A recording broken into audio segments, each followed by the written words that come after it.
ya estamos listos para dar inicio a esta conferencia. Tenemos la suerte de tener con nosotros otra vez al doctor Leovedis. Juan Carlos, ¿te acuerdas que el doctor Leovedis se había comprometido con nosotros a darnos como una segunda parte de este tema tan importante? Claro, el día que celebramos su grado como doctor, nos contó así unos detallitos de su tesis de grado doctoral, pero quedamos comprometidos en que él nos iba a exponer, sí, en las 2 horitas de capacitación, las tesis tan novedosas y tan acertadas que tiene en esa tesis de grado doctoral. Pero yo me voy a quedar calladito porque hoy les contamos a todos, el doctor Alan es el nuevo director académico de UNOVO. Alan arranca ya ahorita en junio. Hoy estamos haciendo empalme, esa es la palabra de moda, ¿cierto? Entonces, yo No me... vamos a dejar escapar al doctor Juan Carlos del todo, ¿cierto, doctor Alan? No, pero por supuesto que no. Sigue No quería en liberarlo, nuestra pero mentiras. comisión. Ustedes saben que siempre estaré ahí para lo que sea oportuno. Pero entonces, qué rico, doctora Adriana, le damos la bienvenida al doctor Alan, que es nuestro nuevo director de comisión académica en UNOVO. Yo me siento muy complacido con esta designación de Alan. Cuando mis circunstancias me llevaron a hacerme a un lado, me alegró. Así, cantidades, y yo te lo hice saber inmediatamente, que seas vos quien esté al frente desde ahora de nuestra comisión académica. Bienvenido. Sabes que contás con todos nosotros. A todos los 36 que ya han llegado, aunque todavía no son las 6, de una vez les enteramos de que Alan es nuestro nuevo director académico y que seguimos adelante con todas estas actividades que venimos desarrollando. Pero ya sí me quedo calladito. No. Alan es Yo, el 67 de Bogotá. Vean esa carita de niño, es un niño muy bien preparado. yo también le quiero dar la bienvenida al doctor Alan, decir que he sido muy afortunada, pues he estado acompañada siempre por un equipo de colegas supremamente queridos, colaboradores y además muy preparados todos. Entonces, al doctor Juan Carlos, mi agradecimiento inmenso por toda la colaboración, la buena disposición, siempre el interés de colaborarnos y de participar. Y al doctor Alan, una enorme bienvenida. Agradeciéndole que haya aceptado este reto que a veces es complejo, que implica de todas maneras trabajo, preparación, pero muy contenta de poder contar con él acá dentro de nuestro grupo. Al doctor Leovedis, agradecerle que está hoy con nosotros. El doctor Leovedis, nuestro colega, nuestro director de la revista de notariado, que espero que nos cuente antes de dar inicio a esta charla, cuándo es que va a salir nuestra nueva revista y qué temas van a tratarse en la misma. Y bueno, doctor Alan, lo dejo con la palabra. No, Adriana, muchísimas gracias. Y doctor Juan Carlos, doctor Leovedis, bienvenido a esta charla. Pues yo estoy muy contento. Yo digo que es inmerecido. Hay tantos colegas que tienen más preparación y más experiencia, pero aún así, por la invitación que me hacen desde el consejo, pues yo estoy acá contento y con todo el ánimo de reemplazar, pues si eso se pudiera decir que es reemplazo del doctor Juan Carlos, porque claramente necesito seguir contando con su brillante apoyo. Entonces, no queriendo demorarlos más al doctor Leovedis, si me permite decir y si interpreto bien, esto ya se había dado una primera conferencia sobre el tema y en esa conferencia quedó planteada una segunda en vista de la profundidad y de lo importante del tema. Entonces esta pudiera ser una segunda parte de esa primera conferencia, doctor.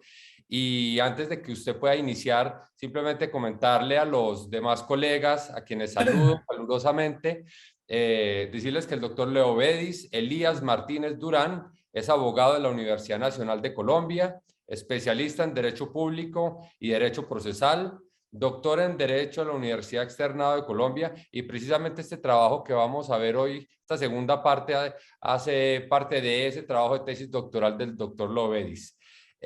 Profesor universitario, investigador, fue juez y magistrado, autor de varias obras jurídicas y actualmente se desempeña como notario segundo de la ciudad de Bogotá. Entonces, doctor Leo Bedis, bienvenido. Este auditorio es suyo. En este momento contamos con 45 participantes y seguro en los minutos que vienen se sumarán otros colegas y amigos.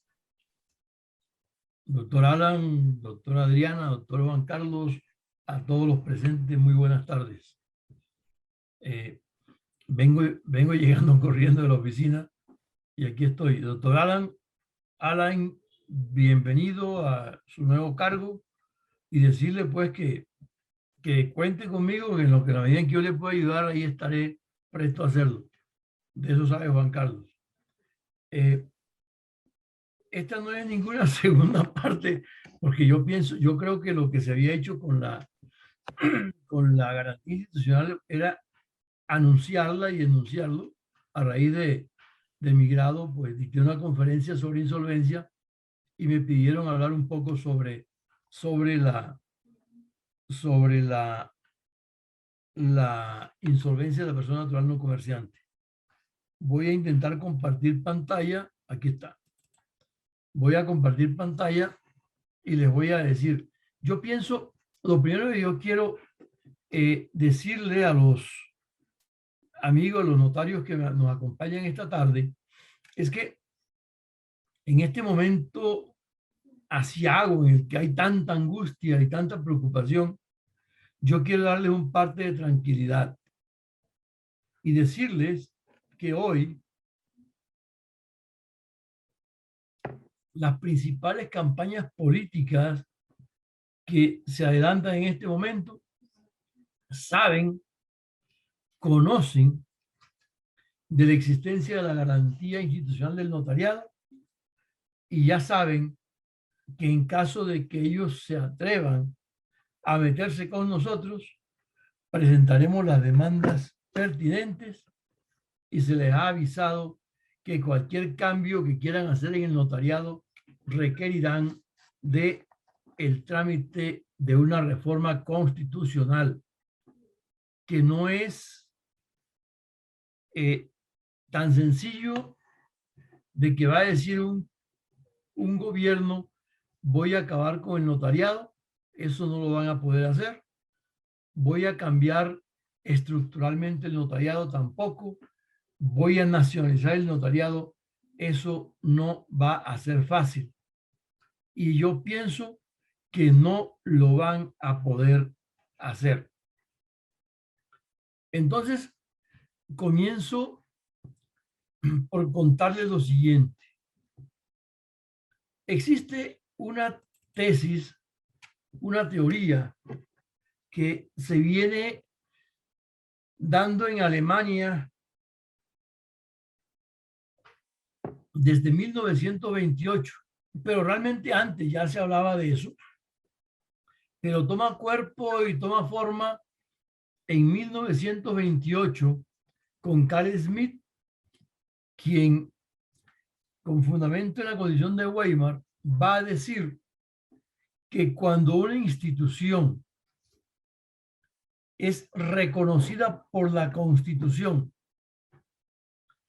y no desarrollada por esa Constitución, y que además esa institución no hace parte de la estructura fundamental del Estado, o sea, no hace parte de uno de los poderes públicos del Estado, pero que ella es necesaria para la adecuada marcha o funcionamiento del Estado, esa institución goza de lo que llamó Schmitt y la doctrina alemana del momento la garantía institucional. En consecuencia, esa garantía, esa institución garantizada institucionalmente, cuenta con una protección que no es otra que aquella que le prohíbe al legislador ordinario acabar, eliminar esa institución o incluso vaciarla de contenido. A raíz de eso nace o se desarrolla la teoría que nos cuenta que ese contenido es lo que llaman el núcleo esencial de la institución. Y ese núcleo esencial lo viene a llamar la doctrina, tanto de los autores como de la jurisprudencia constitucional, la imagen maestra. Esa imagen maestra, entonces, es lo que llaman los constitucionalistas cuando se refieren a los derechos, la almendra, el núcleo esencial de esa institución.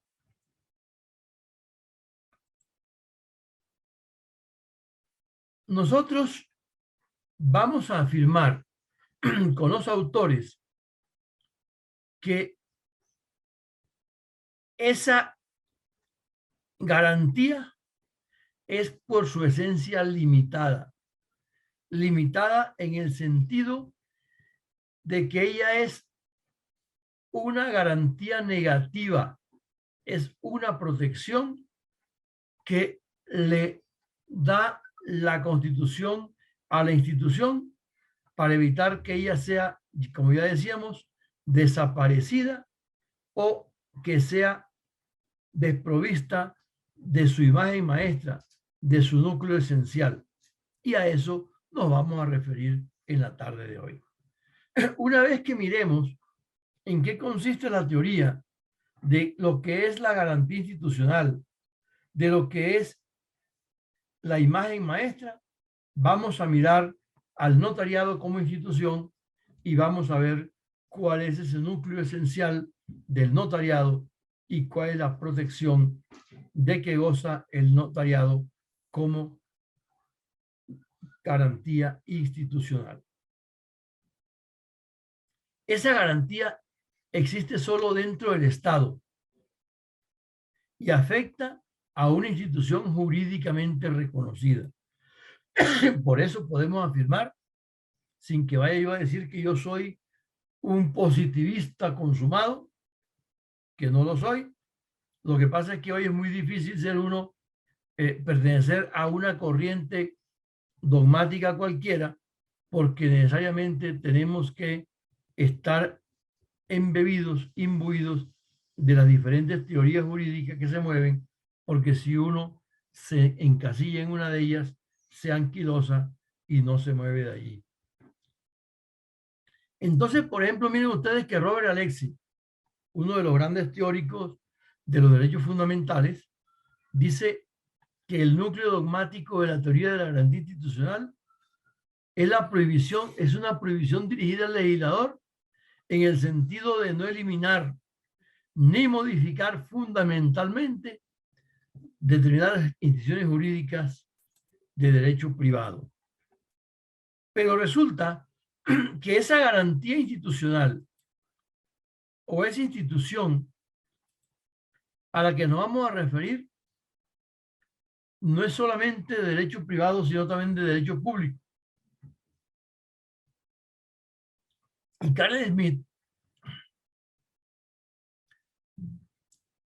que como decía es el padre de la teoría, él enumera una serie de garantías que según él reconoce la Constitución. Y la primera dice, es la prohibición de tribunales de excepción, lo que llama el derecho al juez legal. Es lo que se dio entre nosotros en alguna época, el juez que en el estado de sitio, el juez militar que juzgaba a civiles en el estado de sitio. Eso es está revestido de una prohibición y que Smith ve como una garantía institucional. Otra institución que ve Smith es el matrimonio como base de la vida familiar. Y miren ustedes que vamos viendo la prohibición de tribunales de excepción, el derecho al juez legal es un tema de derecho público. Y el matrimonio es un tema de derecho privado. Dice él que el descanso dominical es una institución que goza de garantía institucional, no como descanso, sino porque lo conecta con las confesiones religiosas, que están también garantizadas por esa garantía. El derecho de estar, que es un derecho privado. El de la propiedad privada. La institución de la administración municipal autónoma. El derecho de los funcionarios, como el derecho a que exista una carrera administrativa, en nuestro caso una carrera notarial, y la libertad de ciencia y de enseñanza. Son algunas garantías que ya en su época Smith vislumbraba. Y esas garantías las divide en garantía institucional referida a las garantías de derecho público y a garantías de instituto referidas a las garantías de derecho privado. Entonces, dentro de esa garantía de derecho privado, encontramos, por ejemplo, y habrá muchas más, la familia, la patria potestad, la tutela. La tutela no es la acción de tutela, que es una acción constitucional mediante la cual se protegen derechos fundamentales, sino la tutela y la curatela que se brinda a los incapaces. El matrimonio, la propiedad privada, la herencia, las donaciones, el trust y el leasing, y el perdón, el trust el trust no el leasing, sino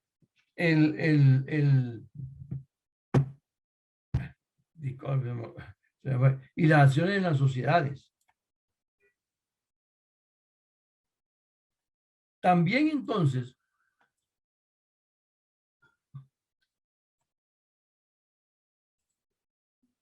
vamos a ver que existen unos elementos que estructuran esa garantía institucional. Y en primer lugar, tenemos el objeto de protección de la garantía. ¿Cuál es? La institución. Para nuestro caso, vamos a decir que el notariado es una institución protegida por esa garantía institucional.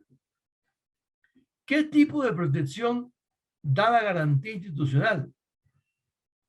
Da una protección de dos maneras. La primera, que impide que el legislador ordinario o legislador ordinario pueda desaparecer, eliminar la institución. En nuestro caso, esa garantía impediría que a un gobierno cualquiera se le ocurriera eliminar el notariado. Miren ustedes que hace unos días, en la campaña electoral para el Congreso, se presentó un señor que era, en ese momento, creo que era representante de la Cámara, con un proyecto y tuvo audiencia en las emisoras y en alguna prensa que decía que el notariado podría ser desplazado y reemplazado por el blockchain. Blockchain que no es sino un sistema de archivo. Y según ese señor, él iba a presentar un proyecto de ley en el cual el notariado era reemplazado por un archivo. El blockchain, que es un sistema informático de guarda de documentos de archivos. En tercer lugar, dentro de esos elementos que estructuran la garantía institucional, encontramos al destinatario del mandato. Ese destinatario del mandato es el Estado. Y yo lo veo en dos ramas del Estado. La legislativa, o sea, el legislador, y el ejecutivo. No veo a la rama judicial como destinataria del mandato de la prohibición de eliminar o de modificar fundamentalmente a una institución, porque no pienso que los jueces, a través de sus sentencias y sus decisiones, no tienen cómo modificar a una institución, como las que veremos a continuación. Y el nivel de protección que otorga la garantía institucional es un nivel de protección de tipo jurídico. Es la garantía de que el legislador ordinario, oígase bien, legislador ordinario, no podrá ni eliminar ni variar fundamentalmente a la institución, o sea, a vaciarla de contenido. En consecuencia, son modificaciones que solamente puede hacer el poder constituyente. Solamente a través de una reforma constitucional podría el Estado variar o eliminar a una institución. Recordemos que estamos hablando o mirando la manera de decir que el notariado colombiano es una institución protegida constitucionalmente. ¿Y cuál es ese núcleo esencial que protege la imagen maestra? O sea, ¿qué es lo que no se puede variar? Pues hemos dicho la imagen maestra. Esa imagen maestra es histórica y también es social. Es la concepción que tenga la sociedad de esa institución. En primer lugar, la imagen histórica la vamos a encontrar en la regulación legal que a través de su historia ha tenido la institución. En segundo lugar, tenemos la percepción social, o sea, cómo ve la sociedad a esa institución.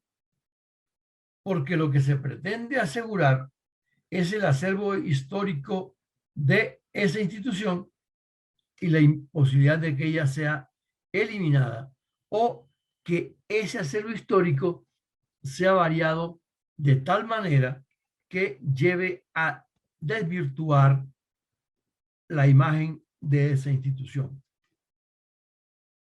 La imagen maestra tiene un núcleo esencial de la institución y tiene un círculo exterior.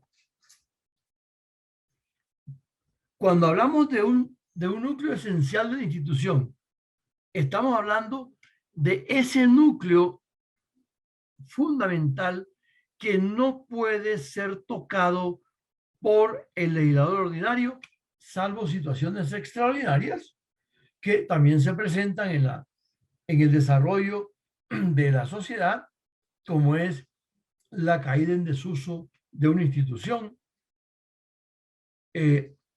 como es la variación que en el imaginario colectivo van teniendo las instituciones, porque la protección que brinda la imagen, la garantía institucional no tiene el objeto ni el sentido de anquilosar, de fosilizar las instituciones, sino que esas tienen que ir cambiando.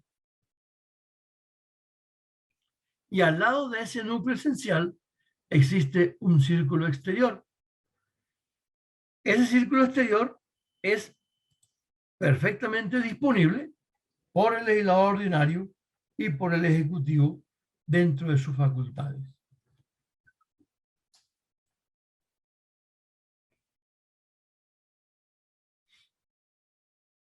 Esa garantía institucional tiene también que ver con la reserva de ley. Una institución protegida por la Constitución tiene reserva de ley, lo que significa que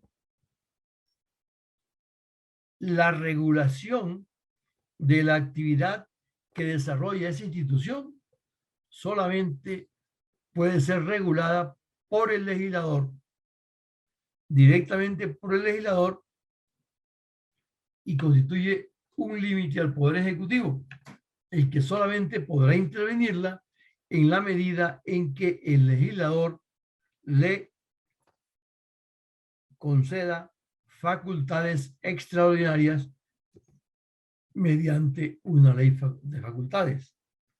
En virtud de esa ley de facultades, el gobierno, el ejecutivo, dicta los decretos extraordinarios o decretos ley.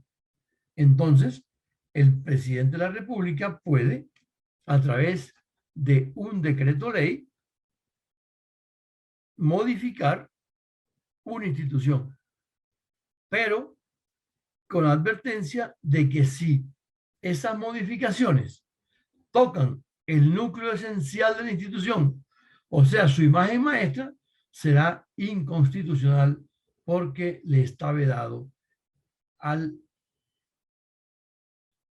legislador variar ese núcleo esencial. También tiene que ver el tema de que el Ejecutivo regule mediante su actuación algunos temas que tienen que ver con la institución, y eso nos lleva a la teoría que se conoce como la deslegalización. Y la deslegalización conduce a la inexequibilidad de la norma que viola esa institución.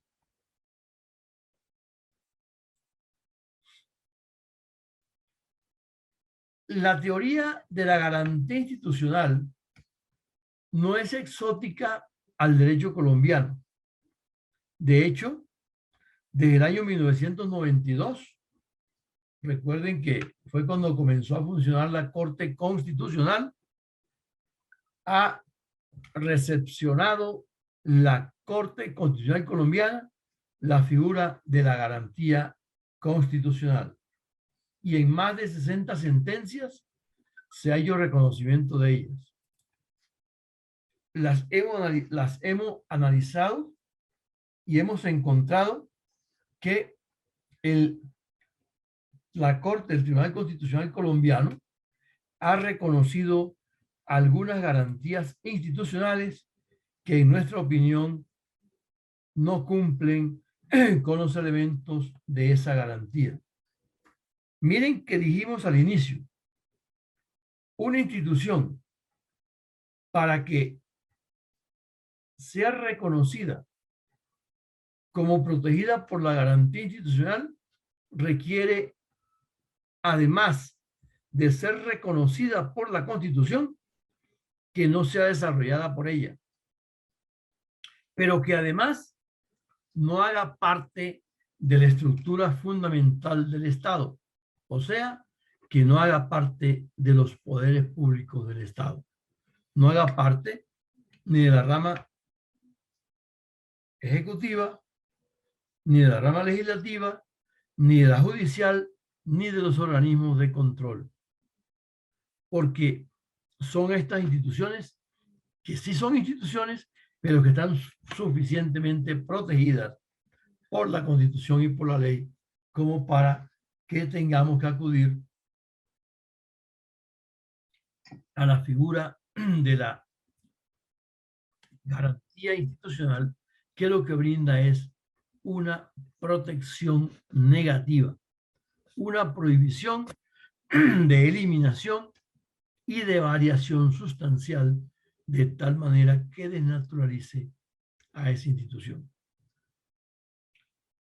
Una institución que reconoce, la primera institución que reconoció la Constitución, la Corte Constitucional colombiana, fue mediante la sentencia C-517 del año 92,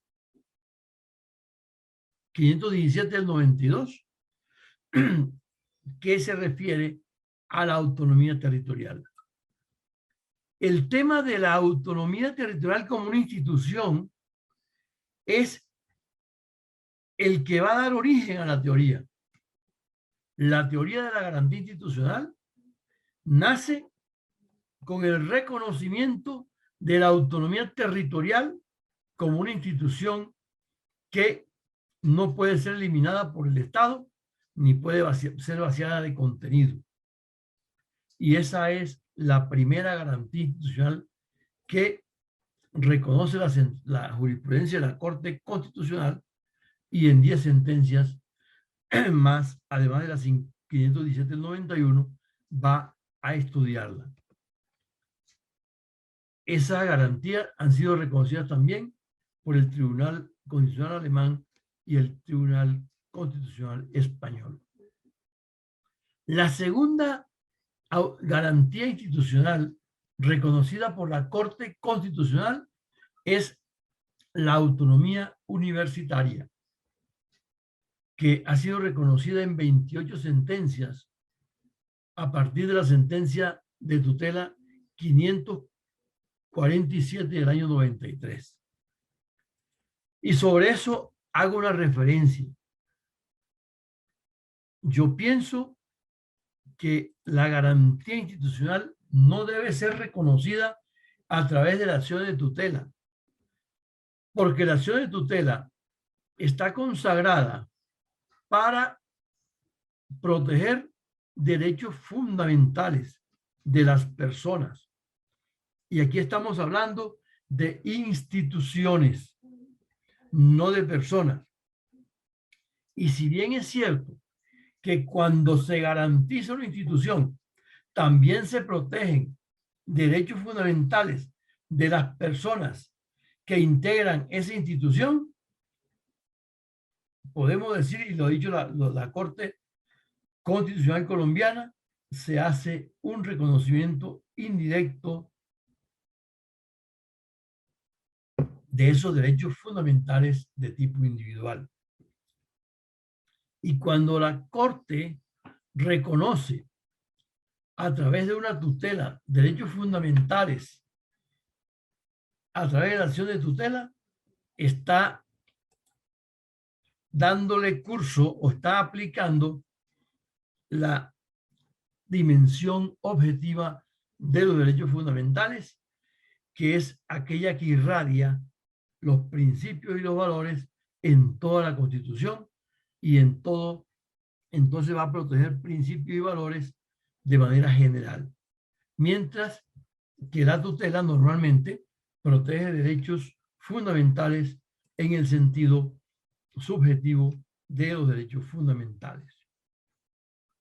Y en el mismo año 92, la Corte, en una única sentencia de tutela, la 554 del 92, reconoció una garantía institucional referida al cumplimiento de las sentencias. Se trató de un profesor de por allá de Córdoba que obtuvo una sentencia del Consejo de Estado y que pasados alrededor de 10 años no le había sido reconocido el pago, o sea, no le había hecho efectivo el pago que había reconocido esa sentencia jurisdiccional del Consejo de Estado. Entonces la Corte dijo, el cumplimiento de las sentencias es una garantía institucional. Pues yo pienso que eso no es cierto, primero porque la sentencia es el producto de la rama judicial, un organismo, una de las ramas del poder público, y además de eso cuenta con el proceso ejecutivo. Lo que ocurre es que en Colombia, en materia administrativa, se han creado teorías y hay leyes que van diciendo que las sentencias en contra del Estado o de las entidades públicas se pueden diferir su pago a varios años. Otra garantía institucional que reconoce la Corte Constitucional, en mi opinión, equivocadamente, son los bienes de uso público. También la reconoció en una tutela. Y entonces a través de una tutela le reconoce un derecho fundamental al Estado. No sé hasta dónde eso sea acertado. Pero los bienes de uso público, que son los bienes de propiedad del Estado, como los bienes de playamar, tienen la suficiente protección del Estado, que incluso lo puede preservar el Estado, no solamente a través de los jueces, sino también de su fuerza pública. Y en el año 96, a través de una sentencia de constitucionalidad, la C-222 del 96, y yo pienso que es a través de este tipo de sentencias en las que mediante las cuales debe reconocerse la garantía institucional, dijo el Estado que reconocía, dijo la Corte Constitucional que reconocía como una garantía institucional la inviolabilidad parlamentaria. Fue aquel proceso contra una parlamentaria en el cual se le condenó por la Corte Suprema de Justicia y la Corte, en uso de la inviolabilidad parlamentaria, entonces dijo que era una garantía institucional y que no podía ser desconocida. Los parlamentarios, los congresistas colombianos cuentan, además del amparo de la Constitución y la ley, con un reglamento del Congreso que los hace inviolables. El mismo Código Penal garantiza esa inviolabilidad y, por tanto, pienso que no era necesario acudir a la garantía institucional para proteger a los parlamentarios. Y aquí sí que se fueron con todo. En el año 97, la Corte, en la sentencia C-226, le reconoce a las organizaciones deportivas la garantía institucional. Y el cuestionamiento que se ha hecho en Colombia, se han escrito 4 trabajos sobre garantía institucional. Uno, que es la tesis de grado de una profesora de la Universidad Externado de Colombia. Otro de un profesor también del externado que hasta hace poco fue consejero de Estado. Una tesis de maestría y mi tesis de doctoral sobre garantía institucional del notariado. Y se ha criticado al unísono esta sentencia diciendo que no se ve la conexión entre las organizaciones deportivas, los equipos de fútbol, las ligas deportivas, con el funcionamiento del Estado. O sea, ¿en qué medida es necesaria una liga deportiva para que el Estado funcione? Luego también, mediante una sentencia del año, a ver cómo para quitar esto aquí, que no me acuerdo cómo es. Una sentencia del año 2002 se declara que la conmoción interior y la competencia de los jueces es una garantía institucional. La conmoción interior es una figura reconocida por la Constitución, sí señor, es una institución, pero que está protegida por leyes que expresamente la regulan y la protegen. La conmoción interior es un estado de excepción y la competencia de los jueces. Y entonces no entendemos cómo un estado de excepción constituye una garantía institucional. Otra de las garantías que reconoce la Corte Constitucional es la delegación de funciones en el Estado. O sea que el Estado delega funciones. Dijimos que para que una institución goce de la protección de la garantía institucional, requiere que no haga parte de una de las ramas del poder público del Estado. Lo mismo que una reciente sentencia que se refirió es del año 2020, al período de los magistrados de las altas cortes en una sentencia de unificación de tutela, la SU 355 del 2020, en el cual la Corte Constitucional echó mano de la garantía institucional para resolver aquel caso aberrante en el que varios magistrados del Consejo Superior de la Judicatura se perpetuó en el cargo porque no aceptaron la decisión del Consejo de Estado. Pero el periodo de los magistrados de las altas cortes, que está fijado por la ley y por la propia Constitución, pienso yo, no hace parte, no constituye una garantía institucional. Bien, viendo entonces nosotros lo que es una garantía institucional, que es una protección que le brinda la Constitución a una institución para que no pueda ser ni desaparecida ni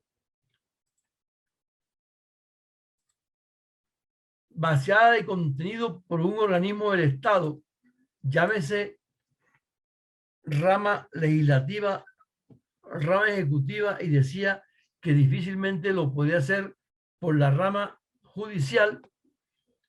Entonces vamos a mirar si el notariado es una institución de aquella a la que nos hemos venido refiriendo. En primer lugar, debemos decir que el notariado es una institución desde que es una organización dentro del Estado, una organización regulada por el Estado de manera sistemática. Además, esa organización está vigilada y supervisada por el Estado al punto de que el mismo Estado es el que disciplina a las personas que ejercen la función notarial. Y quiero de una vez llamar la atención sobre lo siguiente. Cuando hablamos de la institución del notariado y hablamos de la protección que se le brinda, debemos decir que lo que se protege es la institución notarial, no a un notario en particular ni a una notaría en particular. De tal manera que lo que se protege es al notariado como institución, no a una notaría en particular ni a un notario en particular. Cuando nosotros hablamos de esa institución, estamos hablando de un orden normativo de carácter jurídico que lo tiene, con el que cuenta el notariado. El notariado está regulado, reconocido por la Constitución y regulado por la ley. Constituido por reglas constitutivas que le asignan funciones y que se forman por acuerdos humanos originados a partir de hechos sociales que obedecen a la intencionalidad colectiva, lo que le da un estatus especial cuyo uso reiterado le crea representación social.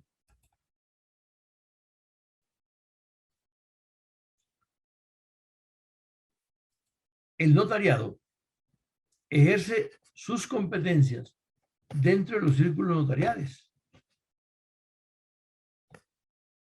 y el notario accede al cargo en propiedad a través del concurso público e ingresa a la carrera notarial y tiene un reconocimiento y una representación social y opera en todo el territorio nacional.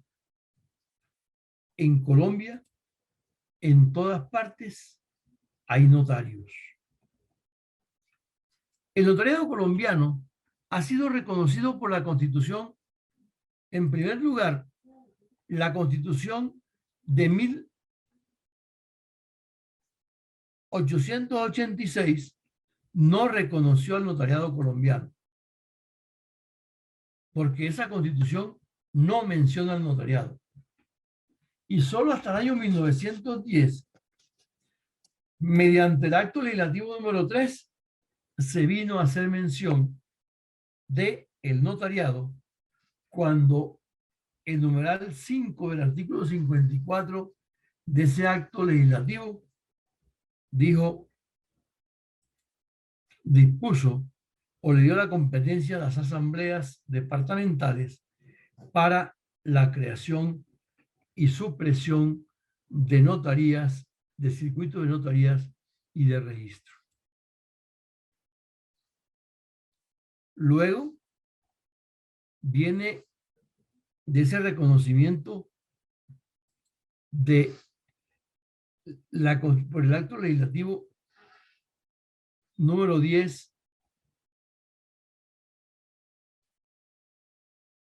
número 3 de 1910, viene entonces el reconocimiento que hace el acto legislativo número 1 de 1931, que fue también reformatorio de la Constitución del 86 y ubicó al notariado dentro de la administración departamental y municipal. Y dijo esa norma del año 31 que compete a la ley la creación y supresión de círculos de notariado, de notaría y de registro, y la organización y reglamentación del servicio público que expresan los notarios y registradores. Miren ustedes que desde el año 31 ya se dice que la creación y supresión del círculo de notaría y registro y la organización y reglamentación del servicio público que prestan los notarios corresponden a la ley. Eso corresponde al legislador y no al gobierno nacional. Y llegamos a 1991 con la Constitución del 91. Allí se presentaron 6 proyectos referentes al notariado y se presentó de todo, desde la nacionalización hasta que fueran ejercida la actividad del notario por los abogados como una actividad liberal. Y terminó imponiéndose la tesis de que regula la actual norma constitucional y dijo que le compete al legislador la reglamentación del servicio público que expresan los notarios y registradores, la definición del régimen laboral para sus empleados y lo relativo a los aportes como tributación especial de las notarías con destino a la administración de justicia. Y le dio al gobierno la facultad de determinar el número de círculos notariales y de notarías que debe funcionar en el país. Entonces, la creación de notarías es una competencia exclusiva y excluyente del Ejecutivo, lo mismo de la determinación de los círculos notariales. Entonces, nacemos en la Constitución con el reconocimiento de que las asambleas designan, crean los círculos notariales. Luego pasamos a que el legislador tiene la función de reglamentar el servicio público que prestan los notarios. Y hoy tenemos que el legislador reglamenta el servicio público, la definición del régimen laboral y lo relativo de los aportes como tributación especial de las notarías con destino a la administración de justicia. Y aquí quiero llamar la atención sobre lo siguiente. El hecho de que el actual artículo 131 de la Constitución haga mención de las notarías no significa que ésta sea una institución. La notaría no existe, lo hemos dicho en otras oportunidades, ni como persona jurídica, ni como una como un ente responsable, sino que ella es representada por el notario. O sea, la notaría funciona como algo, un elemento mediante el cual el notario presta el servicio. Por esa razón yo pienso que fue como ligera la definición o lo dicho por la Asamblea Constitucional o Constituyente cuando dijo que lo relativo como tributación especial de las notarías y no de los notarios, porque las notarías no tributan, tributa el notario. Nosotros los notarios funcionamos con nuestro NIT. Nosotros funcionamos con nuestro NIT y con nuestra cédula de ciudadanía. Es la cédula de ciudadanía la que nos permite a nosotros prestar el servicio y pagar los impuestos, contratar a nuestros empleados. Cuando se contrata a un empleado, las notarías no firman contratos porque no es persona jurídica, no es una institución, no es una fundación, no es un ente. La notaría es un bien, digamos, o una oficina a través de la cual el notario presta el servicio y allí funciona para permitir que ese servicio se preste. En consecuencia, cuando hablamos de la imagen maestra del notariado, estamos hablando de dos cosas. Un núcleo esencial que tiene ese notariado, esa institución que es el notariado, y esa imagen maestra, en nuestro caso, está conformada por un servicio público prestado por un particular que es una función pública. Este aspecto del servicio público prestado por un particular que es una función pública es parte del núcleo esencial del notariado. Porque vamos a ver enseguida que en Colombia, desde cuando existe el notariado, que se reglamentó y se creó a través de la ley del 3 de junio de 1852, existe el notariado de la misma forma como existe hoy. Es un servicio público prestado por un particular que da fe pública y que brinda seguridad jurídica. Eso no ha variado desde el año 1852.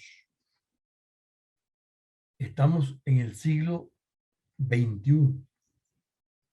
Eso hace ya más de 150 años que esa imagen maestra perdura, y esa es la representación social del notariado. Que el notariado es autónomo, eso también viene desde la ley que creó el notariado en Colombia. Que el notario es imparcial es un elemento del núcleo esencial del notariado que nos viene dado desde la creación de ese notariado desde el año 1852. Que ese notario recibe la remuneración de los emolumentos que pagan los usuarios y que son reglamentados por el Estado, también nos viene desde 1852. El acceso mediante concurso es nuevo desde el año 2005, que la responsabilidad del notario está circunscrita a la legalidad del acto, a la legalidad formal y que el notario no responde por la veracidad de las declaraciones que hacen quienes comparecen. Eso también nos viene desde el año 1852. Y esto de que pertenecemos al notariado latino, sí es una cosa nueva, pero nueva que ya lleva más de 50 años. Y en consecuencia, hacen parte ya de la tradición del notariado y de su reconocimiento legal que ha venido perdurando. Y al lado de la imagen maestra está la zona periférica, que es esta que vemos acá. Y allí tenemos las actividades o las competencias que nos ha ido pegando el Ejecutivo. El registro civil, por ejemplo. El registro civil no es una función que tenga hoy el notariado como propia. Si bien es cierto que en la ley de 1852 se le dio al notario o al notariado el manejo del registro civil mediante lo que se llamó la lista civil, que era un libro que llevaba el notario en el cual inscribía todos los actos del registro civil. Eso con el tiempo le fue quitado al notariado y se le dio, incluso la Constitución del 91, se lo da a el Registrador Nacional del Estado Civil, al que autoriza para que le pueda ceder esa competencia o delegar esa competencia al notario. De manera que el registro civil no hace parte de la imagen maestra del notariado y por eso en cualquier momento el Estado puede disponer que el notario no lleva más el registro civil. De igual manera, según la ley, el notario puede renunciar a llevar el registro civil y devolvérselo a la registraduría, que es la entidad que tiene como función principal ese registro civil, porque hace parte de su zona periférica. No pasa nada si esa actividad se nos quita. Lo mismo pasa con todos los procesos de abolición voluntaria que nos han ido dando a través de decretos, en algunos casos decretos ley, en otros decretos reglamentarios. Así, por ejemplo, las sucesiones que nosotros adelantamos, temas como la corrección del registro civil, hace parte del registro civil, como los procesos, todo lo que nos tenemos que tienen que ver con la protección de la propiedad, son competencias, todas las competencias que se nos han venido asignando, pueden el Estado disponer de ellas, que no afecta la imagen maestra del notariado, y si nos la quitan no pasaría nada y no tendríamos nada que hacer porque es una actividad que nos asignó el Estado dentro de su competencia, pero que no hace parte de la imagen maestra, y en el caso de que nos priven de ella, no nos va a hacer que se debilite el notariado. No pone en peligro la existencia de la institución notarial. Lo mismo pasa con la reglamentación de los círculos notariales en sus clases. Eso lo decide porque es competencia del Ejecutivo y entonces él dispone de eso. Entonces, si el notariado colombiano tiene una imagen maestra que ya decíamos sobrepasa los 150 años, porque así se nos ha venido dando y reconociendo, entonces no podemos decir que el notariado colombiano no sea una institución. Y vamos a echarle una mirada rápida a cómo nace el notariado colombiano. Cuando llegan los españoles, ellos traen a sus escribanos. Y nosotros, por ejemplo, conocemos y sabemos de las actividades de Juan de Castellano, por ejemplo, que era un escribano del rey. Y él relataba todo lo que veía, lo contaba. Y entonces, hoy hace parte de un valioso documento histórico para conocer nuestra historia. Pero además de eso, las constituciones de 1821, 1832 y 1843 admiten las leyes de India como leyes vigentes en el territorio primero de la Gran Colombia y luego de la Nueva Granada. Y esas leyes de Indias van a estar vigentes hasta cuando se expide la ley 153 de 1887. Incluso ya ha expedido el Código Civil que nos rige hoy, el de 1887, que fue expedido por la ley 57, que abolió las leyes de Indias. Pero el 3 de junio de 1852, concretamente el 16 de junio, se va a expedir la ley del notariado colombiano, que consta de 62 artículos. Y en el título primero trata del establecimiento de los notarios, sus funciones y sus deberes. El título segundo habla de los libros que debe llevar el notario, y son el minutario, que es donde el notario hace un resumen de los actos para conservarlos que se adelantan ante él. La función del registro, originariamente el registro de los instrumentos que produce el notario, los instrumentos públicos, se asigna al notario. Y la lista civil de que les hablaba, que es el registro civil de las personas, son los libros que debe llevar el notario.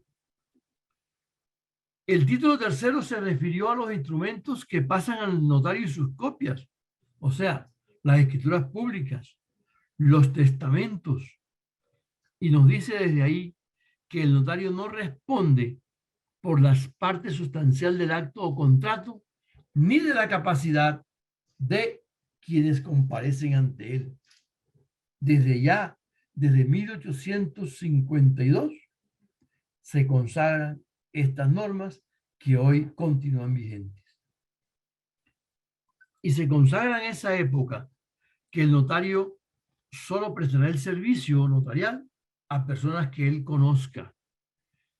Y que si alguien a quien él no conozca se presenta a solicitar sus servicios, deberá comparecer acompañada de 2 testigos, quienes darán fe de que lo conocen, y en solo así, firmando ellos el acto, podrá el notario prestar el servicio notarial. El título cuarto se refiere a la cancelación de los instrumentos, la cancelación de las escrituras. El título quinto se refiere a los archivos, las notarías y las visitas a la notaría. El sexto habla de los derechos que deben pagar los otorgantes y la autenticación de documentos. Aquí se regula la remuneración del notario. Eso de que el servicio notarial lo pagan los usuarios viene desde 1852 con la ley del 3 de junio. El título 7 se refiere a cómo se suple al notario. Si el notario está ausente, ¿quién lo suple? Normalmente van a ser los secretarios de los juzgados. Y el título octavo regula las disposiciones generales y ordena que a partir del 1 de enero de 1853 comienzan a ejercer las funciones de los notarios y desaparecen los escribanos.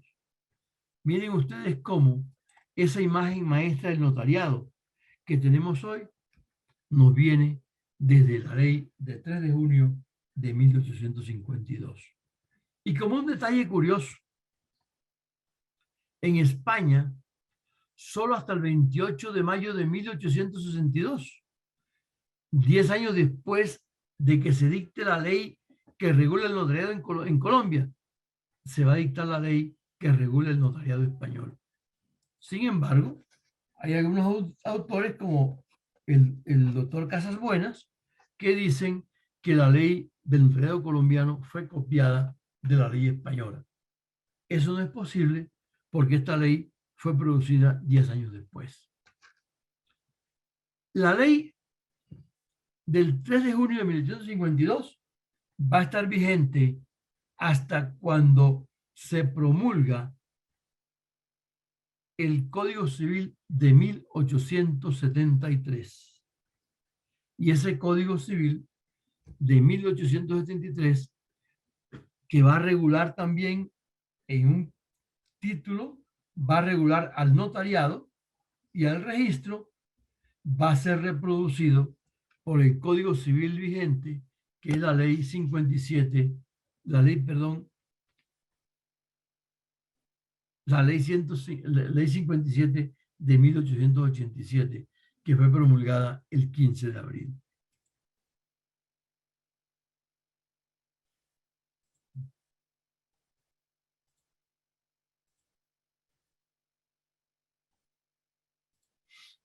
Bien.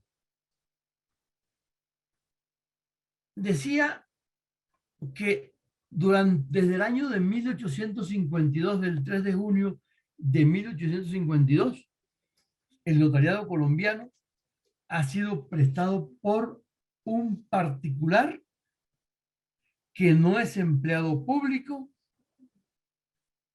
y que es una persona autónoma que presta el servicio por delegación del Estado. Pero hasta hoy ha habido 2 intentos de modificar eso. Intentos que resultaron fallidos.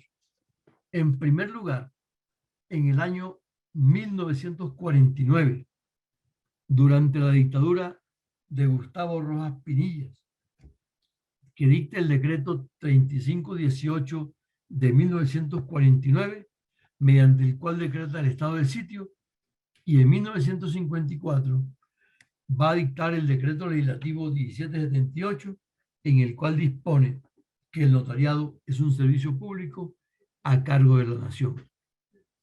Esa norma, que fue dictada, promulgada y difundida, no entró nunca en vigencia y fue derogada por la ley 156 de 1959, sin que entrara en vigencia la nacionalización del notariado. Luego, en el gobierno de Misael Pastrana Borrero, que fue investido por facultades mediante la ley octava de 1969, con fundamento en la cual va a dictar el Estatuto de Notariado, el decreto 960 del 70. Posteriormente, meses después, va a proferir el decreto legislativo 2163 de 1970 también, mediante la cual oficializa el notariado. Esta ley dice, o dijo, este decreto ley, perdón, dijo que el notariado es un servicio del Estado prestado por funcionarios públicos, que hace parte de la rama ejecutiva y que los notarios son nombrados por periodo de 5 años y que la remuneración la determina la Superintendencia de Notariado y Registro. Pero allí también se hizo una reglamentación en la cual se pone a escoger al notario si quiere un sueldo, al notario que está vinculado en ese momento, si quiere un sueldo o quiere una participación de los ingresos, tal como ocurre hoy, o si quiere que se le remunere parte en salario y parte en ingresos. Pero esa oferta solamente era válida para quienes estuvieran vinculados en ese momento. Quienes entraran nuevos serían empleados públicos asalariados del Estado. Ese decreto fue demandado ante la Corte Suprema de Justicia, que tenía una sala constitucional, y dictó un fallo el 17 de junio de 1971, en la cual declaró exequible ese decreto 2163 de 1970. Afortunadamente, la ley 29 de 1973 derogó ese estatuto sin que hubiese entrado en vigencia. Son estos los dos casos en los cuales se ha intentado nacionalizar el notariado. Yo quiero ser enfático en lo siguiente. Hasta hoy, la Corte Constitucional no ha reconocido la calidad de institución protegida por la garantía institucional del notariado porque no ha tenido lugar para hacerlo. Perdimos una bonita oportunidad cuando recientemente se presentó una demanda de constitucionalidad frente a un acto al que nos vamos a referir a continuación. Hay actos del Ejecutivo y del mismo legislador que ponen en peligro al notariado. Aquí en desorden cito, por ejemplo, el decreto ley 19 del 2012, que en su artículo 25, en el inciso cuarto, reguló la copia simple. Esa copia simple dijo que fue una creación de ese decreto ley 19 del 2012. Ordenó la expedición de copias simple, llamó, que piden los notarios de los documentos que reposen los archivos y protocolos que no se autenticarán, salvo que el interesado así lo solicite. Y de paso, le dio a esa copia el mismo valor del original.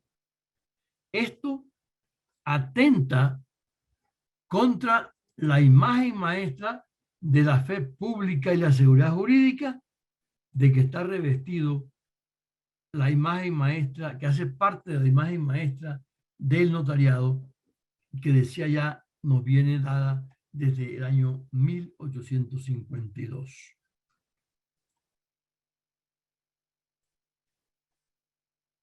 Podríamos intentar una demanda de constitucionalidad contra esa norma. No lo hemos hecho. Posteriormente, también en la misma norma, en la parte final del inciso tercero del artículo 25, tomó disposiciones sobre el registro mercantil y la Cámara de Comercio demandó la exequibilidad de este trámite que creaba un trámite nuevo, y el objeto de la ley era simplificar trámites, y entonces la Corte Constitucional, a través de la sentencia C-634 del 2012, declaró inexequible esa norma.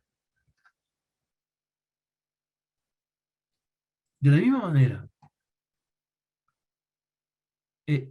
varios proyectos de ley han cursado en el Congreso buscando la nacionalización del notariado.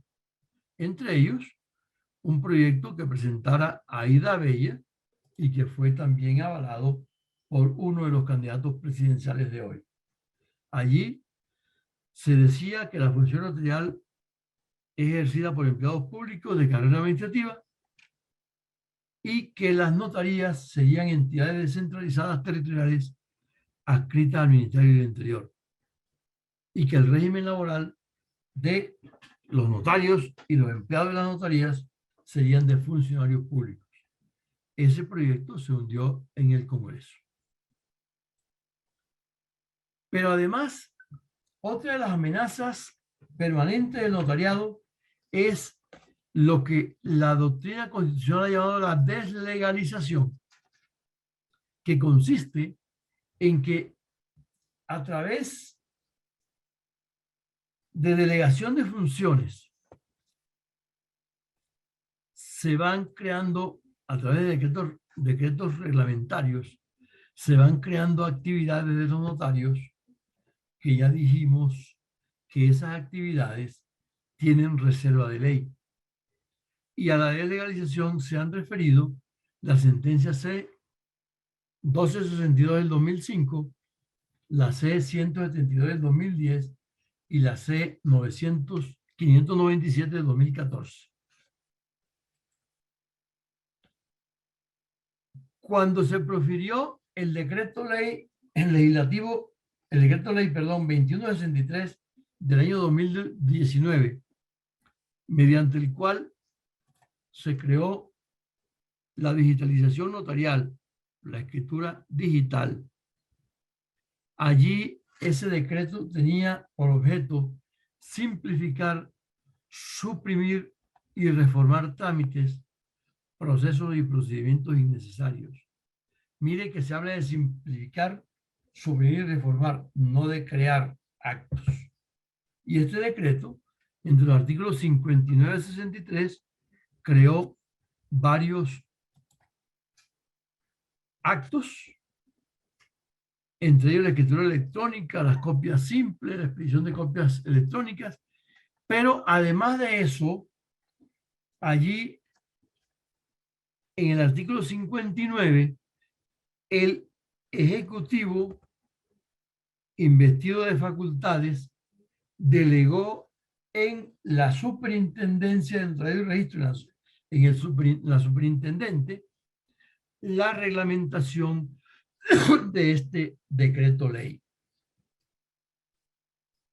Esa delegación es intransferible, dice, esa competencia es intransferible, dijo la sentencia C-28 del año 97, de 1997. En consecuencia, por esa razón, por haber delegado en un funcionario administrativo la reglamentación, que no lo puede delegar el Ejecutivo tiene que ser directamente él quien reglamente la ley.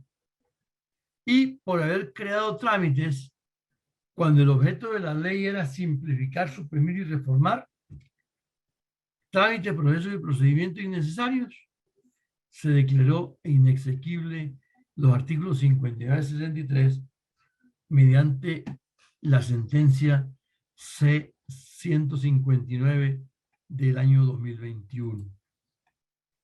Pero además de eso, hay otras amenazas a la garantía institucional del notariado, al núcleo esencial del notariado.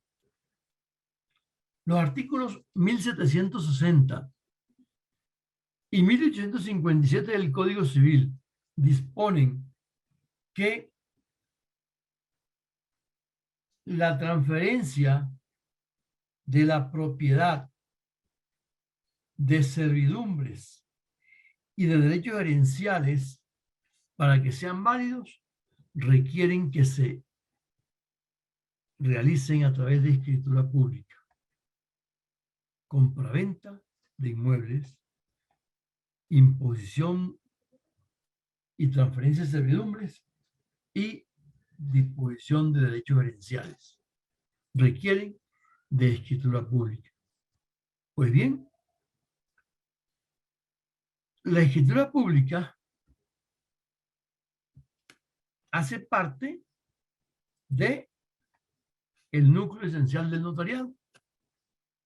Y resulta que un decreto reglamentario, el 3111 del 2004, en su artículo segundo literal D, dispuso que las entidades públicas nacionales no financieras harían cesión gratuita de la propiedad, de sus propiedades, mediante resolución administrativa, sin necesidad de escritura pública. Hemos visto cómo la enajenación de inmuebles requiere de escritura pública, sin excepciones, señala el Código Civil. Y un decreto reglamentario no puede modificar la ley. Luego, la ley 101 del 2005, que se refería al INURBE en liquidación. El INURBE fue el Instituto de Desarrollo Urbano, que se dedicaba a proveer de vivienda a los sectores menos favorecidos. También dispuso la transferencia de propiedad de bienes fiscales ocupados legalmente mediante acto administrativo. Y a partir de la ley 1105 del 2011 y los planes de desarrollo también han venido autorizando a las entidades públicas para que el Estado haga la enajenación de sus bienes inmuebles a través de actos administrativos. En mi opinión, estas normas son violatorias de la Constitución en la medida en que vulneran la imagen maestra del notariado, porque si bien no desaparecen al notariado, sí la privan de uno de sus elementos esenciales, como es la fe pública y que la enajenación de los inmuebles dispuestos por la ley se puede hacer a través de actos administrativos. Y entonces miramos cuál es la protección que brinda la garantía institucional a una institución. En primer lugar, la pregunta es, ¿quién brinda esa protección? Esa protección la debe brindar la Corte Constitucional a través de las acciones de inexequibilidad a que se refiere el artículo 241 de la Constitución y excepcionalmente el Consejo de Estado en aquellos actos del Ejecutivo que tienen control de constitucionalidad conforme lo reglamenta el artículo 237, numeral segundo de la Constitución. ¿Y cuál es la dimensión de la protección? ¿Qué es lo que se protege? Se protege a la institución, en este caso, la institución notarial. ¿Y de qué se le protege? Hombre, de que ella pueda ser desaparecida, eliminada o vaciada de contenido. ¿Y quién es el destinatario del mandato de respeto? Ya dijimos que el destinatario de ese mandato de respeto es el Estado y fundamentalmente el legislador, que ya dijimos que tiene vedado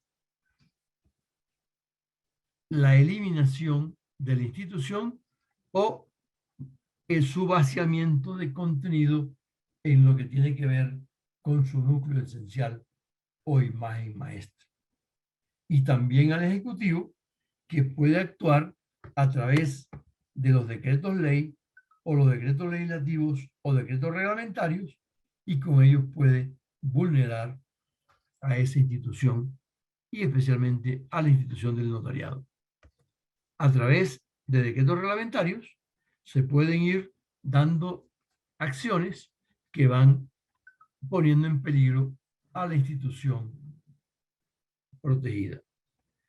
Decíamos que no vemos cómo la rama judicial pueda poner en peligro la existencia de una institución, porque la rama judicial, los jueces, actúan frente a casos que se plantean ante ellos y que normalmente tienen efectos interpartes y singulares. Tampoco vemos cómo organismos como la Procuraduría General de la Nación o la Registraduría Nacional del Estado Civil puedan poner en peligro a una institución y especialmente a la institución notarial. Incluso la Registraduría podría decir, insisto, no le sigo delegando a los notarios la función del registro civil y no pasaría nada porque esa no es una actividad principal del notariado, no hace parte de del núcleo esencial del notariado, sino que es una actividad periférica. ¿Y en qué consiste la protección? ¿Cuál es el nivel de protección?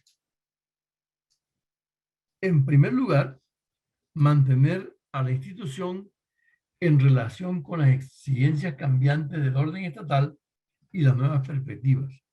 Eso significa que la institución puede ir evolucionando y habrá actividades que van desapareciendo.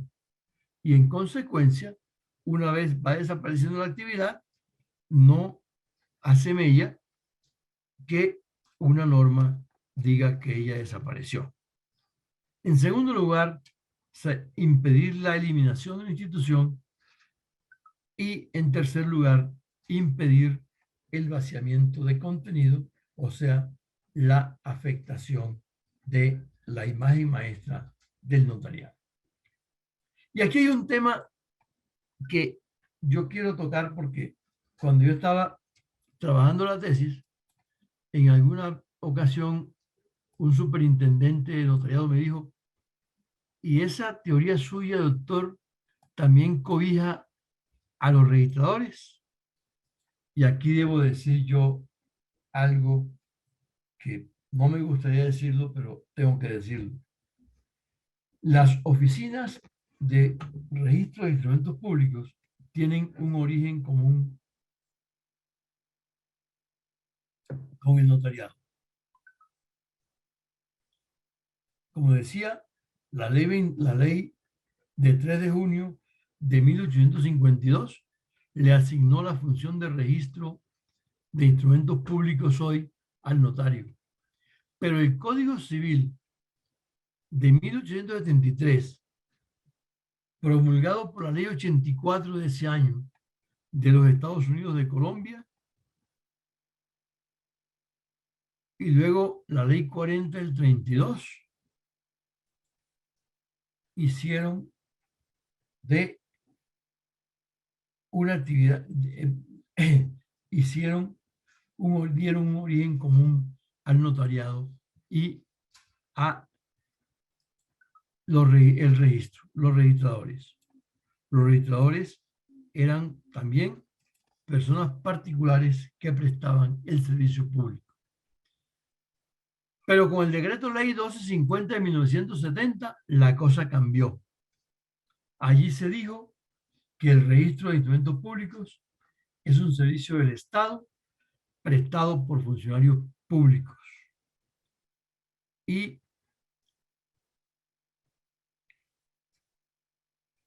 el nuevo estatuto de registro promulgado por la ley 1579 del año 2012 dice lo mismo. O sea, que en el año 1970, hace ya 50 años, se escindió el destino de las oficinas de instrumentos públicos, de registro de instrumentos públicos y el notariado.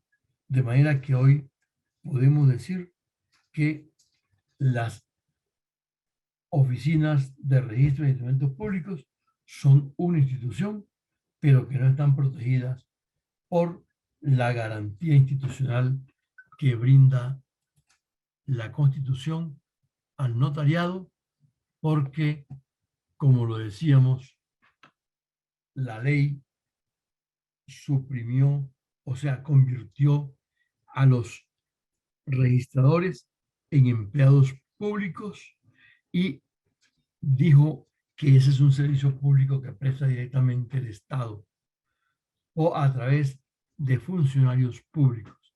Y allí entonces se escindieron las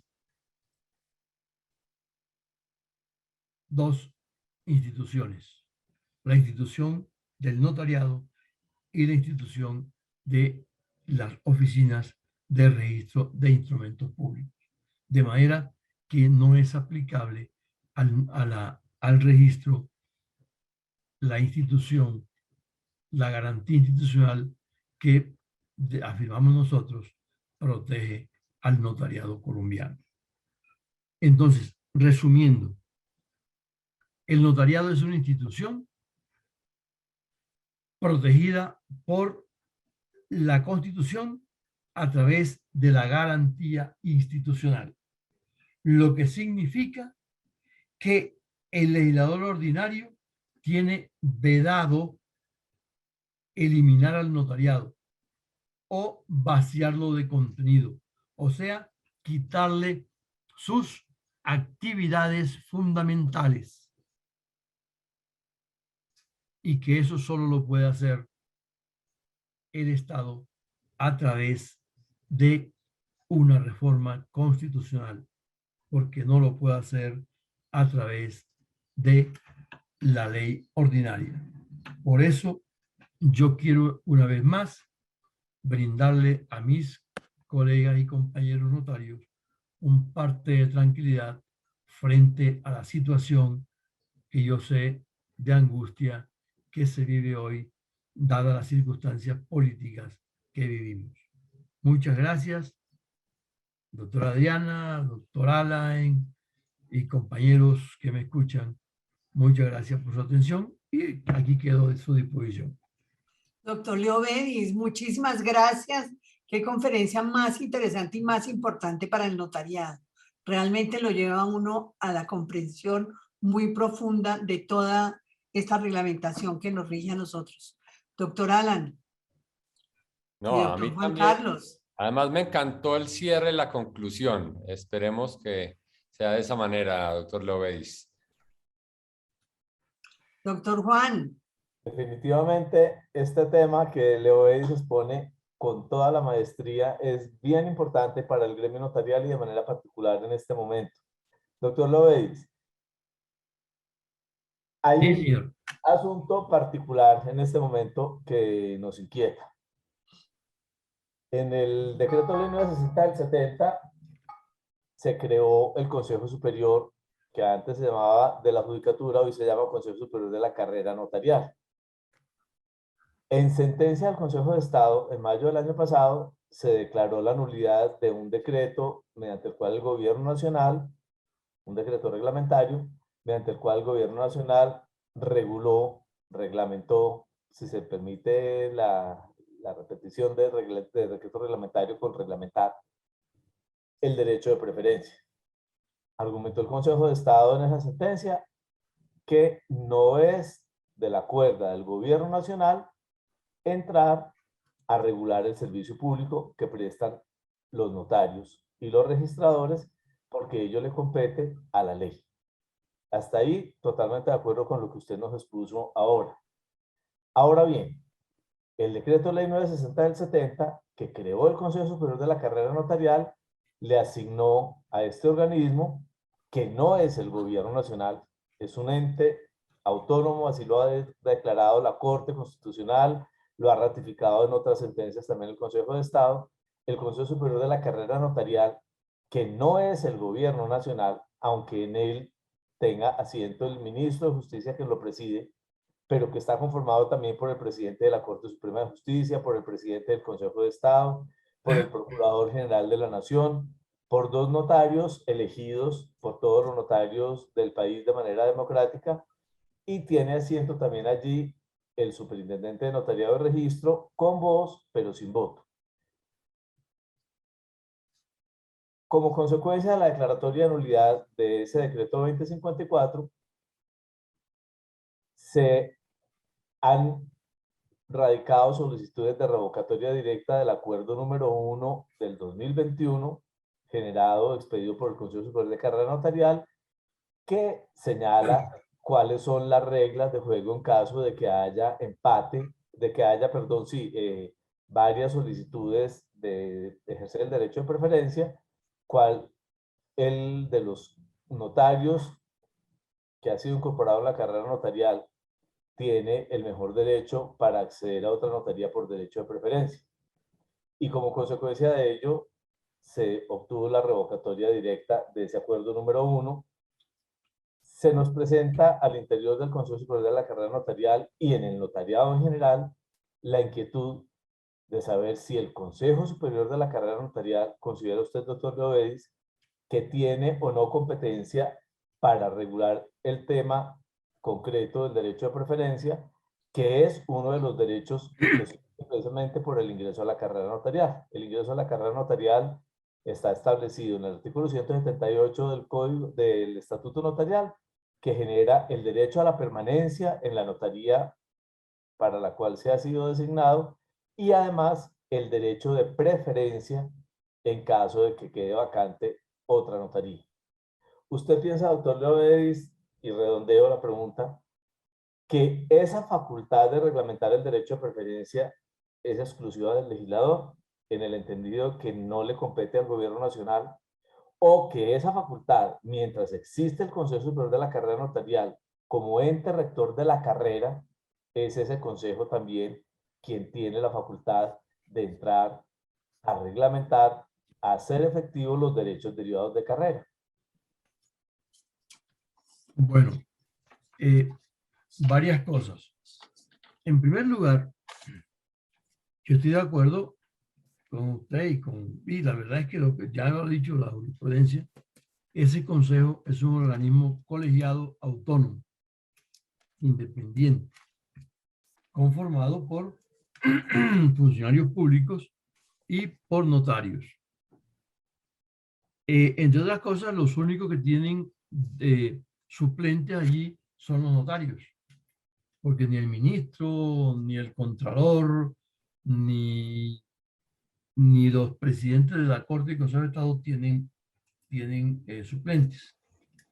De todas maneras, yo observo, yo pienso que tengo entendido que hay en curso algunas demandas contra esos acuerdos y sería la oportunidad para que el Consejo de Estado nos diera luces al respecto. Sin embargo, yo veo que lo que la Constitución dice, el artículo 131, que es de competencia exclusiva del legislador, es la reglamentación del servicio público que prestan los notarios.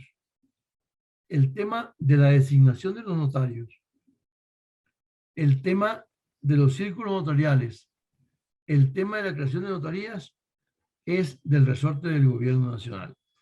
Entonces, si lo que es el resorte del gobierno, de la ley, es la reglamentación del servicio público que prestan los notarios, habría que hacerse una pregunta.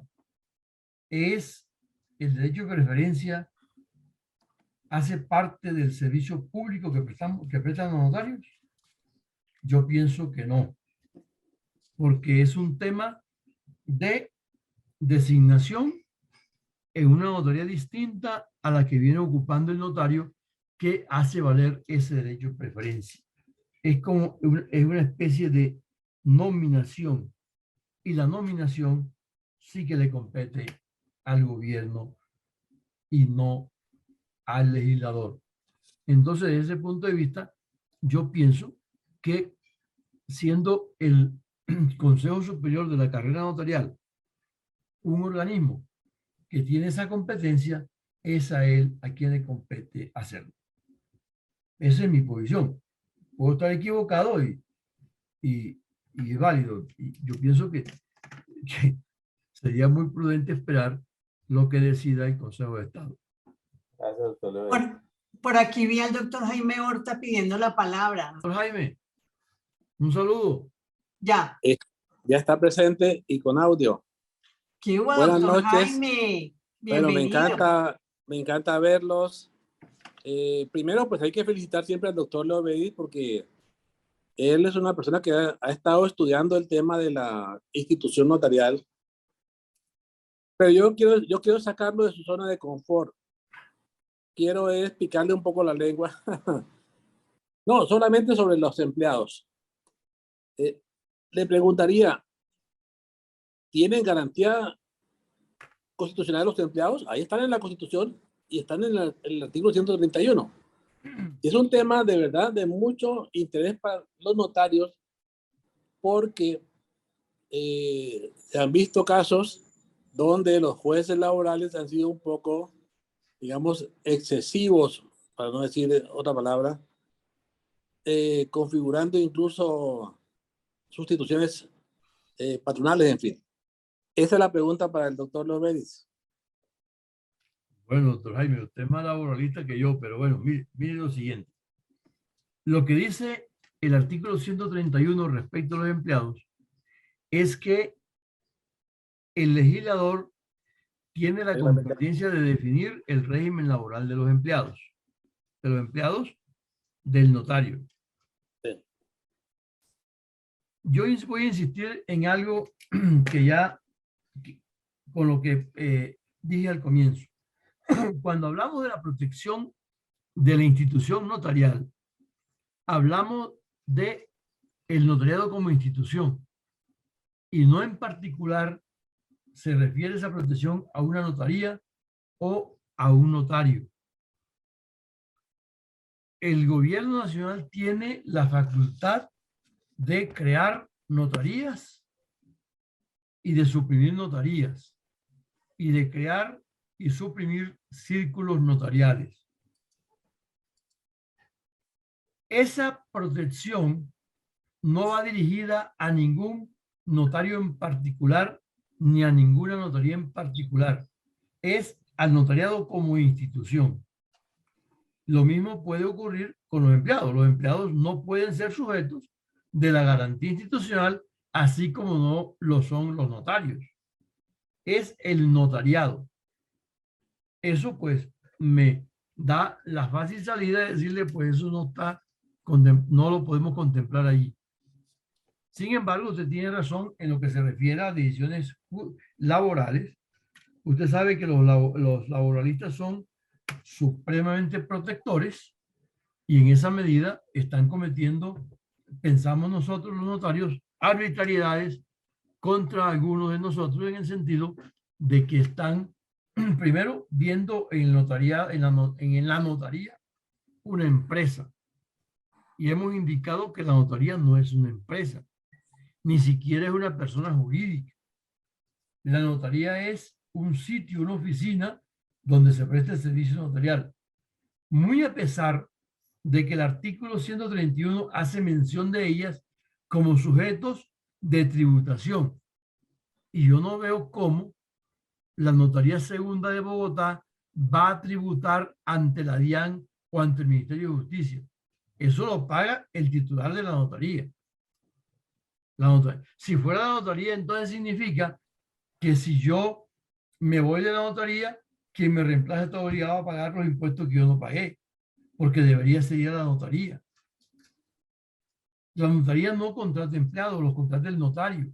Sin embargo, los jueces, incluso la Corte Constitucional, en una sentencia de tutela de mi amigo el doctor Silva, dijo que había sustitución patronal porque era la empresa. Entonces se nos da una categoría de empresa a algo que no la tiene. Y pienso que nosotros hemos estado tardos en dar los debates pertinentes porque así es como se va dando la deslegalización. Se van tomando medidas que vamos dejando prosperar y que no actuamos contra ellas ni como gremio ni como personas y entonces nos van apabullando y llenando de decisiones que son abiertamente, pienso yo, inconstitucionales e ilegales, así las tome la misma Corte Constitucional. Esa es mi respuesta, doctor Jaime. Muchas gracias.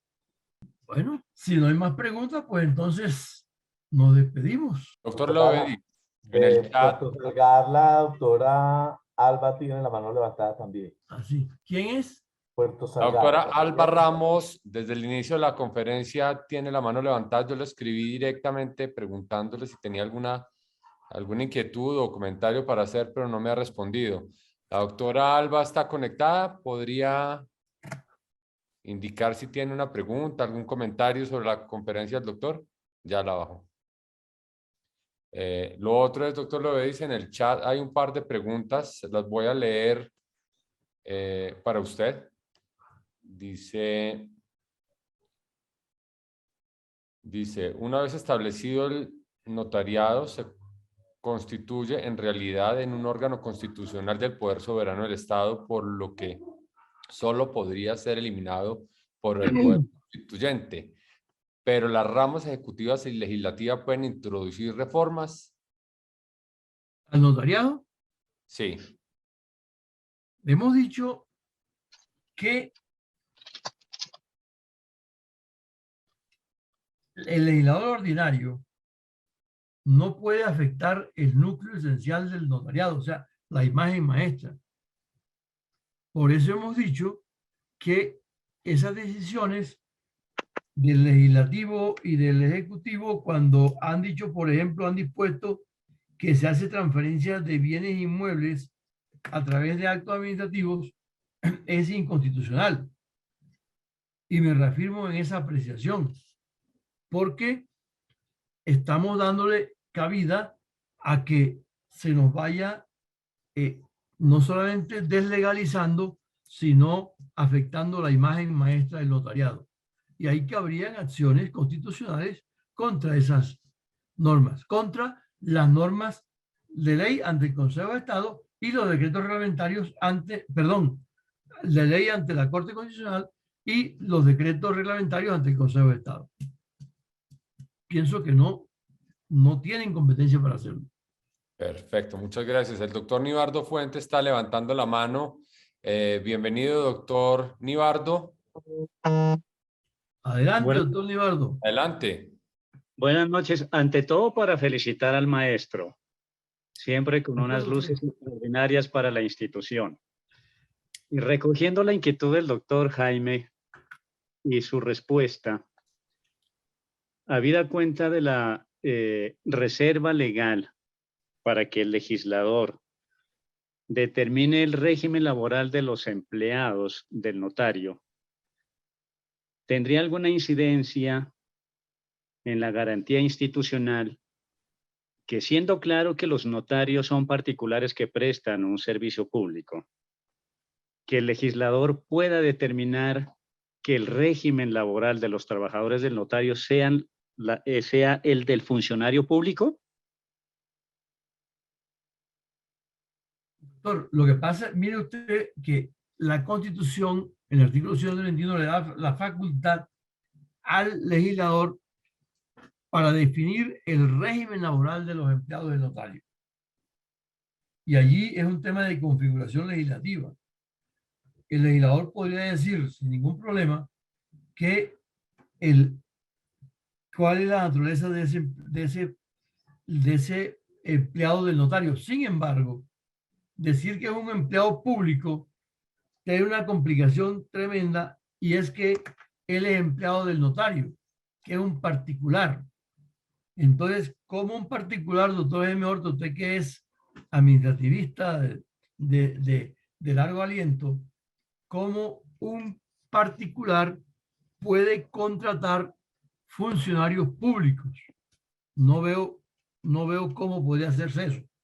Entonces, creo que por eso ha dicho el legislador que los empleados de los notarios son particulares regidos por el Código Laboral.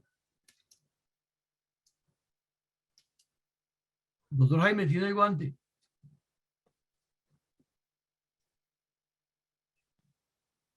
Doctor Jaime, adelante. Micrófono, doctor. Bueno, sí, gracias, muy amable. No, sí, yo estoy de acuerdo con el doctor Nibardo Fuentes, porque es que ese tema del origen del notario, del particular, yo pienso que sí, es un particular, pero es que el presidente de la República también sigue siendo particular del presidente de la República. Una cosa es su investidura y otra cosa es el origen. Digamos que puede ser la postulación mediante acto administrativo, mediante contrato de trabajo. Y yo sí creo que es que el empleado de la notaría no es un empleado común y corriente. También está sujeto a todos los rigores de la función fedataria del notario, ¿no? Habría, por lo menos para entrar en discusión, uno pensaría que el secretario delegado, los secretarios de las comisiones de trámite de insolvencias, están participando también directamente de una función pública. El empleado de ventanilla que hace la biometría, el protocolista. De manera que que el hecho de que aparezca como una garantía institucional, constitucional, tiene que tener algún efecto, algún valor, alguna consecuencia diferente a decir, no, mientras tanto se aplica el régimen ordinario, porque puede ser más favorable o no, ¿verdad? Creo que las cortes todavía han sido un poquito, digamos que tímidas, para no decir cómodas en la definición del régimen legal de los empleados. Hasta ahí para no molestar mucho. Bueno, mientras. Bueno, no sé, doctor Alan, si hay otra pregunta, o doctor Juan Carlos. No, el doctor Jorge Agudelo pregunta que cuál fue la norma que le permitiría a un notario renunciar a llevar el registro civil. No sé, doctor Leovedis, si tiene la... En el momentico no la tengo, pero sí está. Porque se lo hubiéramos preguntado también al doctor Nibardo, que la debe tener. Sí, doctor Nibardo. Sí, aquí estoy. Preguntan cuál es la norma que le permite al notario renunciar a el registro civil. Mire que me hubiese dado mucha satisfacción que fuera el doctor Alan, que está ahora moderando junto con el doctor Juan Carlos esta reunión, quien diera la respuesta, porque él fue uno de los estudiantes de la especialización en el semestre pasado y ese tema lo tocamos. Pero claro, por eso lo Va a mismo hacer a usted. Le van a hacer examen al doctor Alan acá. No, pero por supuesto que por eso lo nombré doctor, porque recuerdo muy bien ese caso en la especialización, pero claramente no recuerdo cuál fue la norma. Tengo muy claro que los notarios, como lo decía el doctor Lovedis, hace parte de las funciones periféricas, ¿cierto? Periférica, sí, ahora periférica, efectivamente. Partimos siendo, derivando esa competencia del registro civil de la ley, porque efectivamente con la ley de junio de 1852, vigente a partir del 1 de enero de 1853, una de las tareas que se le asignó a los notarios fue hacerse cargo del registro civil. Nosotros hicimos un recorrido partiendo de esa ley hasta llegar al acto administrativo, porque ahora la competencia de los notarios en materia de registro civil deriva de un acto administrativo. El que está actualmente vigente es una resolución del año 2007 que se expide después de la ley 962 del 2005, que modifica el artículo 118 del decreto 1260 de 1970.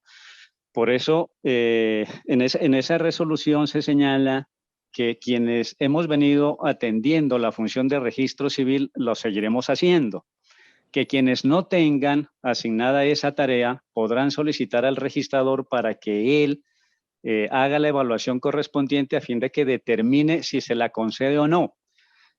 Igualmente indica que el registrador de oficio podrá suprimir la competencia a alguno de los notarios o a todos los notarios.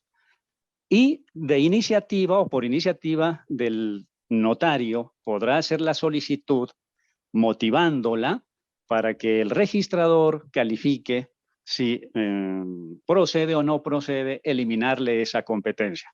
Absolutamente subordinada ahora después de haber tenido una competencia autónoma que durante todo el recorrido desde la génesis del oficio público del notario, que es como califica la ley de 1852, ha vinculado a los notarios con esa materia. En 1985, con la ley 96, fue cuando se dio el primer paso para quitarle la competencia a los notarios en materia de registro, porque se señaló a través del artículo 60 de esa ley que desde el 1 de enero de 1987, la Registraduría Nacional del Estado Civil paulatinamente asumiría la competencia del registro civil según la determinación que tome el registrador. Sí, señores, esa es la norma. Muchísimas gracias, doctor Nibardo. Claro, con gusto. Bueno, Tenemos creo que maestros. A ver, si la puedo aportar otro poquito.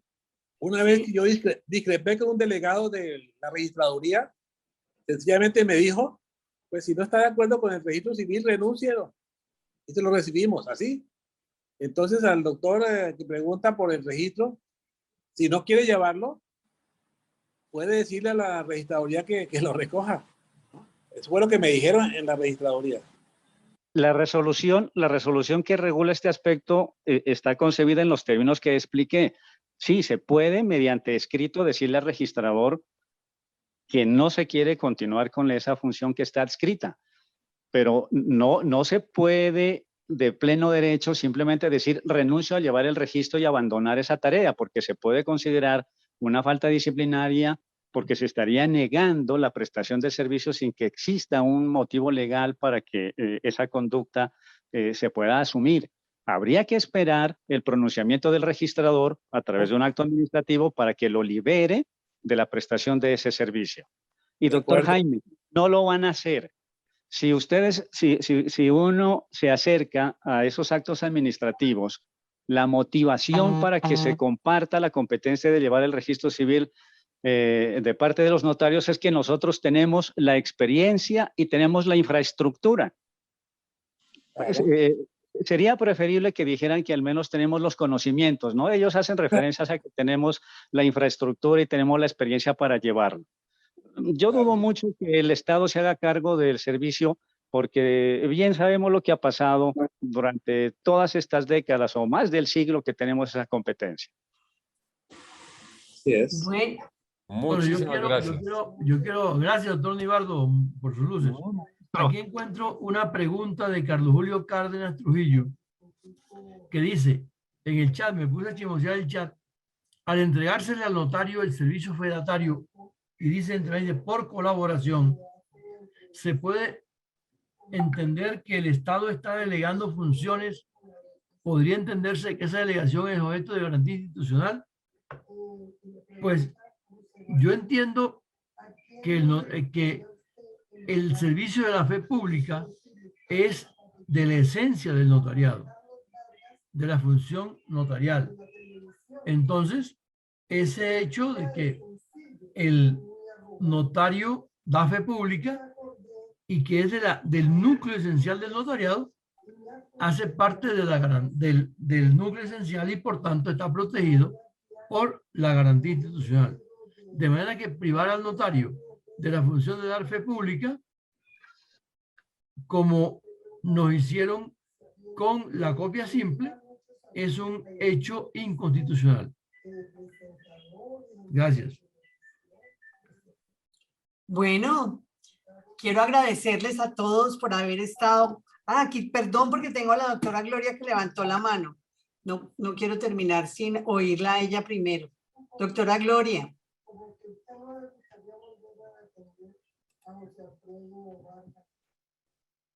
Doctora Gloria.